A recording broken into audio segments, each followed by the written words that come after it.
इस वीडियो में हम बात करने वाले हैं डिफरेंट टाइप जीएसटी रेट के बारे में। मान लीजिए कि हमने एक कंप्यूटर परचेज किया है जिस पे जीएसटी रेट 28% लगी है, और हमने एक कंप्यूटर टेबल परचेज की है जिस पे कि जीएसटी रेट 18% लगी है। तो इन दोनों आइटम की एंट्री हम एक ही बिल में किस तरह से करेंगे, किस तरह से जीएसटी कैलकुलेट होगा, ये हम इस वीडियो में देखने वाले हैं। तो सबसे पहले हमें एक कंपनी क्रिएट कर लेते हैं। कंपनी हम इसलिए क्रिएट कर रहे हैं ताकि आप सभी को ये पता लग सके कि कहाँ कहाँ हमने जीएसटी को इनेबल किया है। तो A1 सेल्स के नाम से हम एक कंपनी क्रिएट कर लेते हैं। उसके बाद यहाँ पे स्टेट हम ले लेंगे राजस्थान। स्टेट लेना यहाँ पे हमें जरूरी है। जरूरी इसलिए है क्योंकि स्टेट से ही हमें पता लगता है कि CGST लगेगा, SGST लगेगा या फिर IGST। एंटर एंटर करके इस विंडो को हम एक्सेप्ट कर लेंगे। यहाँ पे एक बार आप फाइनेंशियल ईयर चेक कर लेना, 1/4/2023 होना चाहिए। एंटर एंटर करके इस विंडो को हम एक्सेप्ट कर लेंगे। तो A1 सेल्स के नाम से एक कंपनी हमने बना दी है। अब सबसे पहला काम हमें ये करना होगा कि हमें जीएसटी इनेबल करना होगा। उसके लिए हम फीचर्स ऑप्शन पे जाएंगे। इसके लिए हमें F11 की प्रेस करना होगा। F11 की प्रेस करने पे हमारे पास अकाउंटिंग फीचर, इन्वेंट्री फीचर और स्टैट्यूटरी एंड टैक्सेशन आएगा। तो हमें स्टैट्यूटरी एंड टैक्सेशन पे जाना है। उसके बाद इसमें सबसे फर्स्ट ऑप्शन हमारे पास आ रहा है enable goods and service tax और सेट अल्टर जीएसटी डिटेल। इन दोनों ऑप्शन को यस करना है। यहाँ पे हम स्टेट राजस्थान रहने देंगे क्योंकि हमारी कंपनी राजस्थान की है। उसके बाद जीएसटी नंबर, यहाँ पे हमारी कंपनी का जीएसटी नंबर आ जाएगा। अभी हम जीएसटी नंबर 111 डाल रहे हैं, एंटर। यहाँ पे हमें वार्निंग शो कर रहा है इनवैलिड जीएसटी नंबर, तो हम समझने के लिए 11 डाल के आगे की तरफ बढ़ जाते हैं। उसके बाद एंटर एंटर करके इस विंडो को हम एक्सेप्ट कर लेंगे। उसके बाद एंटर एंटर करके इस विंडो को भी हमें एक्सेप्ट करना है। जीएसटी इनेबल हो चुका है। अब हमें नॉर्मल एंट्रीज करनी है। एस्केप की प्रेस करके हम पीछे की तरफ आ जाएंगे। यहाँ पे हम जाएंगे अकाउंटिंग वाउचर्स में। अकाउंटिंग वाउचर्स पे हम एंटर की प्रेस करेंगे। अब हम माल खरीद रहे हैं। जब भी हम माल खरीदते हैं तो उसकी एंट्री होती है हमारी परचेज वाउचर में। परचेज वाउचर के लिए हमें F9 की प्रेस करनी होगी। F9 की प्रेस करने पे परचेज वाउचर हमारे पास यहाँ पे चालू हो गया है। उसके बाद यहाँ पे सप्लायर इनवॉइस नंबर, जिससे हमने माल खरीदा है, उसने हमें जो बिल बना के दिया उसका नंबर हम यहाँ पे डाल देंगे। डेट यहाँ पे हम डाल देंगे। उसके बाद एंटर करके पार्टी अकाउंट नेम पे आ जाएंगे।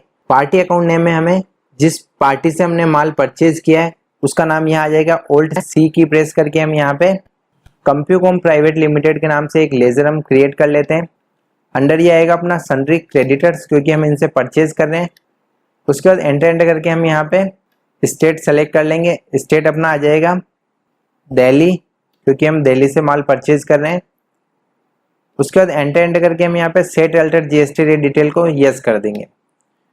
उसके बाद हम यहाँ पे रजिस्ट्रेशन टाइप, इसमें हम रेगुलर सेलेक्ट कर लेंगे।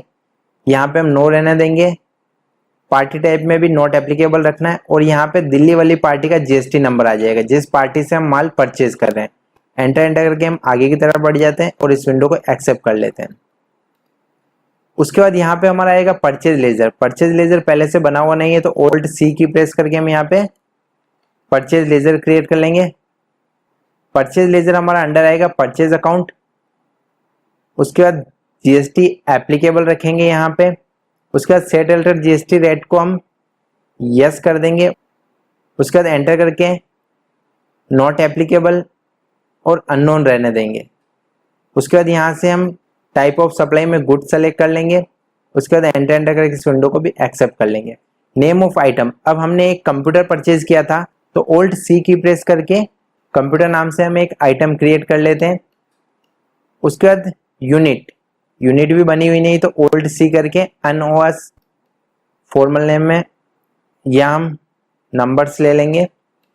एंटर एंटर करके इस विंडो को एक्सेप्ट कर लेंगे। उसके बाद यहाँ पे हमें ध्यान देना है जो जीएसटी रेट हम लगाएंगे वो हम आइटम के ऊपर लगाने वाले हैं, तो हमें यहाँ पे इस ऑप्शन को यस करना है। उसके बाद यहाँ हम कैलकुलेशन टाइप में हम यहाँ ले लेंगे ऑन वैल्यू। टैक्सेबिलिटी में हम यहाँ पे टैक्सेबल कर देंगे। कंप्यूटर पे हमें 28% जीएसटी लगाना था, तो हम यहाँ पे 28 लिख देंगे। उसके बाद एंटर एंटर करके इस विंडो को एक्सेप्ट कर लेंगे। एक कंप्यूटर हमने परचेज किया है, रेट है उसकी 20,000। उसके बाद एंटर करके नेक्स्ट लाइन पे आ जाते हैं। उसके बाद हमने एक कंप्यूटर टेबल परचेज की है, तो Alt C करके एक नया आइटम क्रिएट कर लेते हैं, कंप्यूटर टेबल। यूनिट में हम नंबर्स ले लेते हैं। उसके बाद जीएसटी में हम वापस यहाँ पे सेट अल्टर जीएसटी डिटेल को यस करेंगे। कैलकुलेशन टाइप ऑन वैल्यू रहने देंगे। टैक्सेबिलिटी में यहाँ पे हमारे पास टैक्सेबल आ जाएगा।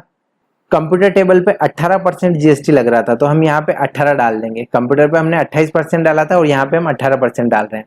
उसके बाद एंटर एंटर करके इस विंडो को एक्सेप्ट कर लेते हैं। एक टेबल हमने परचेज की, टेबल की रेट थी 10,000 रुपये। उसके बाद एंटर करके हम आगे की तरफ आ जाते हैं। अब हमें यहाँ पे IGST लगाना है क्योंकि हम राजस्थान के रहने वाले हैं और हमने माल परचेज किया दिल्ली से, तो ये एक तरह से आउट ऑफ स्टेट परचेज कर लिया हमने। तो जब भी हम किसी और राज्य से, किसी और स्टेट से माल खरीदते हैं या बेचते हैं तो वहां पे हमारा IGST लगता है। तो यहाँ पे हम Alt C करके IGST नाम से लेजर बना लेंगे। अंडर ये अपना आएगा duties and taxes. Type of duty tax में आएगा अपने पास GST। टैक्स टाइप यहाँ पे आ जाएगा, I का मतलब होता है इंटीग्रेटेड टैक्स। इस पे हम एंटर प्रेस कर देंगे। परसेंटेज ऑफ कैलकुलेशन में हमें 0 ही रखना है। अगर यहाँ पे हम कोई भी परसेंटेज डाल देते हैं, मान लीजिए यहाँ पे हमने 28% डाल दिया, तो हमने कंप्यूटर 28% में परचेज किया तो वहां भी 28% कैलकुलेट करेगा और हमने जो टेबल 18% में परचेज की है वो भी 28% पे ही कैलकुलेट करेगा। तो यहाँ पे हमें 0 ही रहने देना है और एंटर एंटर करके इस विंडो को एक्सेप्ट। तो यहाँ पे हमारा IGST कैलकुलेट हो चुका है 7,400 रुपये। अब हमें देखना है कि हमने जो अलग अलग रेट से GST लगाया था वो सही से कैलकुलेट हुआ या नहीं। उसके लिए हम Alt P की प्रेस करते हैं। तो उसके लिए हम यहाँ पे एंटर की प्रेस करते हैं। इस बिल को हम यहाँ से जूम कर लेते हैं।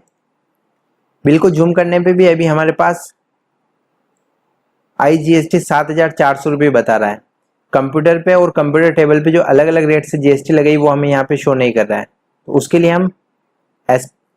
लिए हम एस्केप की से पीछे आ जाते हैं। वापस Alt P की प्रेस करते हैं। उसके बाद हम यहाँ पे कॉन्फ़िगर करते हैं। उसके लिए हमें F12 की प्रेस करना है। उसके बाद यहाँ पे हम नीचे की तरफ आ जाते हैं।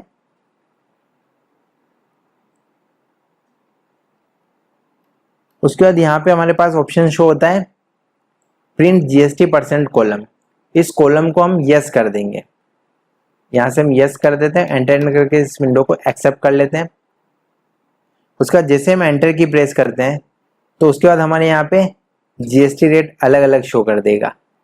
कंप्यूटर पे 28% शो कर रहा है और कंप्यूटर टेबल पे 18%। तो इसी तरह से हम एक ही बिल में अलग अलग GST रेट वाले आइटम की एंट्री कर सकते हैं। उम्मीद करता हूँ कि आपको वीडियो समझ आया होगा। अगर आपको वीडियो अच्छा लगा हो तो वीडियो को लाइक करें। इसी तरह के और वीडियोस के लिए आप चैनल पे बने रहें।